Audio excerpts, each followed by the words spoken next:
3, 4, 5, 6, go! Hi, we're Young Nomads, and in this video we're going to show you how we've done our roofing. We've used timber, some ply sheets and then some capping, and we've ran that from the back up to the front hood lining.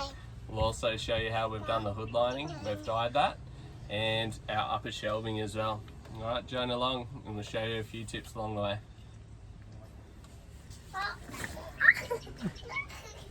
Done the same thing with the thermal shield. I've put it up top.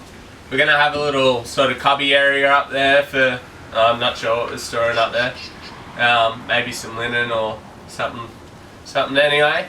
So I've done the rust converter, and then I've done the rust prime and the etch primer, and then the thermo shield. I've just done a couple of coats there. I'll put another one on, and then I'll also use the top coat as well because it just helps it stay that little bit cleaner. Just another reason I used it for up there was just so it could work as another thermal break. I'm going to run some foil board before I put the sheets up, but here we won't be doing that. And with painting that, it's just made all that real nice, and then I don't have to try to build a back to it either, so we can just sort of box it in then without needing to sheet anything at the back, because that would just be wasted space as well. Here I'm measuring where the best spot's going to be for each of the fasteners through the beading into the walls. Now that the two long beadings are trimmed up, we've gone and given them a couple of coats. I've pre-drilled them so the fasteners can go through, and then I've used a Forstner bit to drill it out a little bit bigger, and we've cut some plugs just so then the grain matches from the plug to the beading, and hopefully they'll just blend into it. Also with these bolts we've added a little bit of Loctite just to be sure. What I'm doing here is for the ply to go in and bend to a bit better of a curve closer to the bus, is I'm just taking out the old bolts. They've got a big thick washer, probably 2.5 mil or so, plus the head of the bolt, and then we're just using this one, and it has a serrated backing on it, so it's like a washer, but it also won't undo as well. And if you look at them, they're about half the length of these, so that means that your ply will be able to run with the radius of the bus a lot better. I'd suggest doing one by one, because they have a little bit of movement when you undo that bolt, so I don't know, it might end up chucking some alignment out if you don't.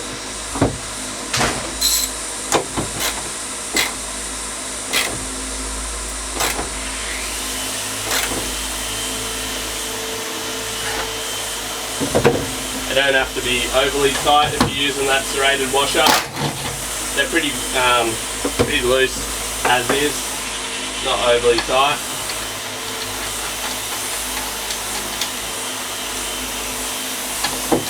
If you do this, just make sure whatever bolt you're using is high tensile as well.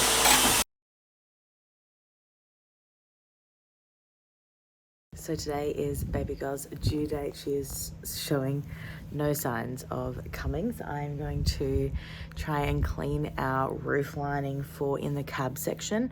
We are keeping the original felt sort of fabric lining, which as you can see is pretty gross. So first thing we're going to try is to clean it. I've just pulled everything that I thought might work from our cupboard, so I will give that a go. If we can't get it to come up nicely, we are going to look at dyeing it. So hopefully this works. I'm not too worried about doing like a little test swatch or something, because if it discolors, we'll just dye it anyway, but hopefully this works. Success. It looks pretty good. It's just these corner areas that were really bad that still have a little bit of discoloration, but they'll be totally fine. What worked best was the sugar soap in some warm water, and I just added a couple of drops of eucalyptus oil as well. So stoked. Now we've just got one more of the larger panels to clean, and we can put that back in the bus. So at the same time as cleaning the roof lining, we've just wiped down all of the aircon roof pieces so they're nice and clean going back in, and we just use the same sugar soap, warm water, eucalyptus oil mix to wipe down all of those.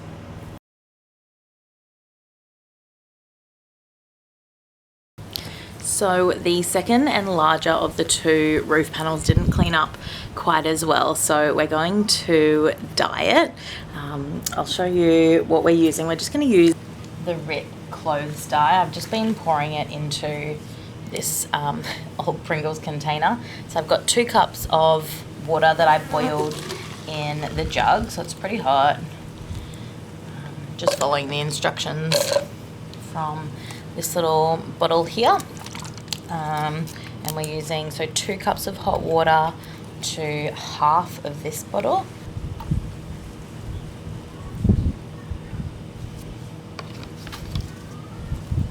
And I think it says about a spoonful of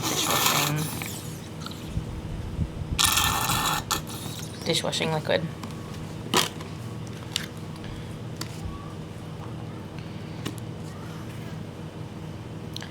Give this a little wiggle, and I've just been pouring this into our paint tray. Oh, that's a good job, Vinny. Yeah, spread it like that. That's it. Yeah. Thanks, bye. I've been using a fluffy roller to get on most surfaces and a paintbrush just to get in some of the pokey little corners. So this is the first panel. This is how it turned out. It isn't too bad at all. It's just drying now, so we'll see how it looks when it's fully dry. And this is the smaller panel that we're going to do right now. We have put up 2 sheets of the roof so far, and we've put up the beadings that run down both sides over there and over here. They go from the hood lining all the way to the back. We've made a piece of trim that's going to go sort of at the back there across. Mark's trimmed out for where it sort of would have come down and went over the windows, so that's looking pretty neat. We're just waiting for the paint to dry before we stick that one up, and then that will sort of be part of our back shelf support cupboard that we're going to put up there. And so that's what those beadings sort of work as. They dual as working for the shelves and also for the hood lining. So we put those in first, and then we trim down our sheet, I think to 840 wide, 850 maybe. And what we've done is we've just ducked them into a rebate along the side, and then we've just fastened them with some screws up the middle. So up sort of along that bit of steel there that runs the length of the bus is where it gets fastened to. And then after that we're just going to put a capping strip that goes the whole way along, and that's what the lights will slip into as well. If we ever have any issues with the wiring or anything, that will easily be taken off. That will just be a few screws that hold that up, and we'll be able to access the wiring or do whatever we need to with the lights or such. Hopefully we won't need to. And yeah, I think that's sort of it for those 2 sheets. At the front of each of those sheets, just up there, is some bits of ply that we've just glued with some wood glue, and that's what we're going to make the other sheets up to, just so then they end up being at the exact same level. There's no sort of bows or anything in either of them. Should work quite well. Hopefully we're going to put up the next 2 sheets today and put up that back trim. In the process we forgot to cut out the max air fan trim, which is about here. We've done the skylight one, which is there. Some reason we forgot it. Mistakes happen, so I'm just going to release a few screws that are in the middle of it and drop it down a little bit just so I can get the area, and then I'll just cut it out with the oscillating tool, just a wood piece on the oscillating tool, and that should rip out the square pretty easy for the trim to go into. Those are just there to sort of compress down that little bit because the foam would have got in the way while the glue was setting, with a couple of clamps on it as well.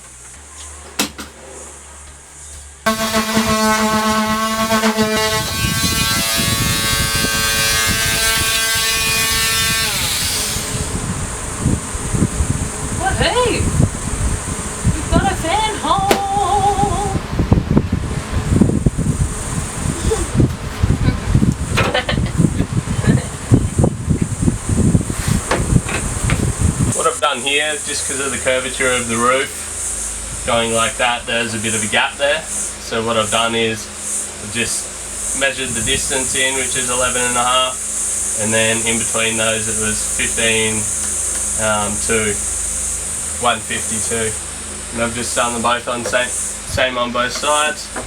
I've drilled out the plastic a little bit bigger than the screw size, and then I've gone through with a pilot hole, a smaller drill, and then I've used a countersunk bit as well, just so that it sits this head nice and flat.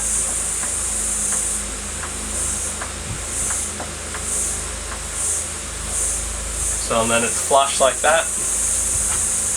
And then I've just got 2 more screws, and I'll put those in there. I'm just gonna have to colour the tip of them white, just so then it looks factory. We're placing up the final sheet of the roof. The right hand sheet is up, and we're just using a little bit of block to hold the sheet in as we fasten it. We are now putting the back shelf in. First the shelf itself goes in, and then the front lip. We fasten the back of the shelf downwards into the beading that runs along the back, and then we're going to fasten the front lip to the shelf itself with some nails, just so they're quite concealed, as we're going to leave this front lip raw.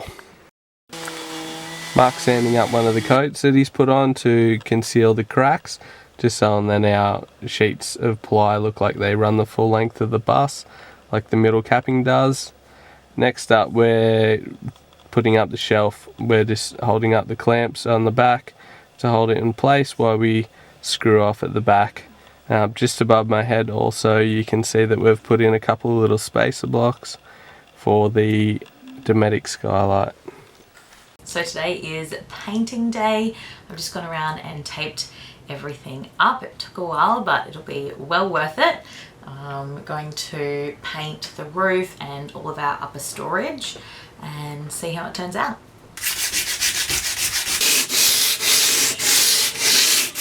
So all of the wood was sanded before we installed the roof and the shelving, but what I'm sandpapering is all of the metal surfaces just to scruff them up, and we also hid all of the holes that were visible from the old roofing that we took down with this. It's a wood look plastic strip, so just scruffing up both the plastic and metal surfaces. And we've also got along the ways these little wooden rounds, you can see them, they're still currently wooden coloured.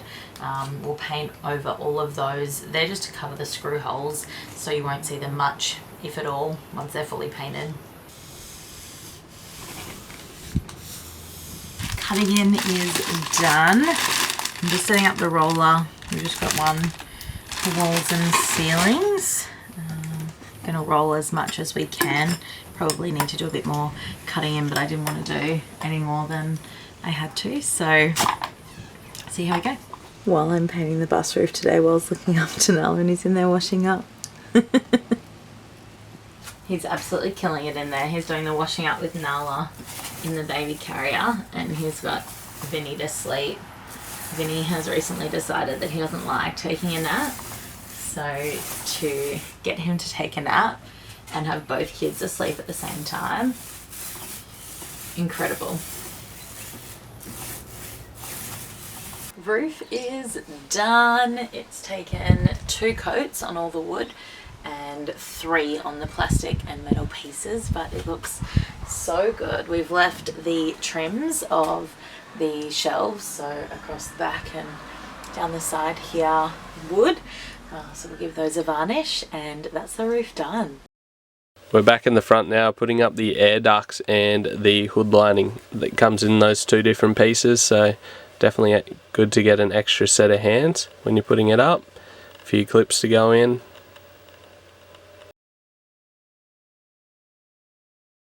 Here we're zooming in on our air ducts that we've made that go into the back of the bus. We've just put some timber there, and then we've cut out the hole for a air vent from a Land Rover. And we've just painted the strip that goes along there that separates the front from the back and screwed that up. And we've just gone around and put all the clips and vents back in.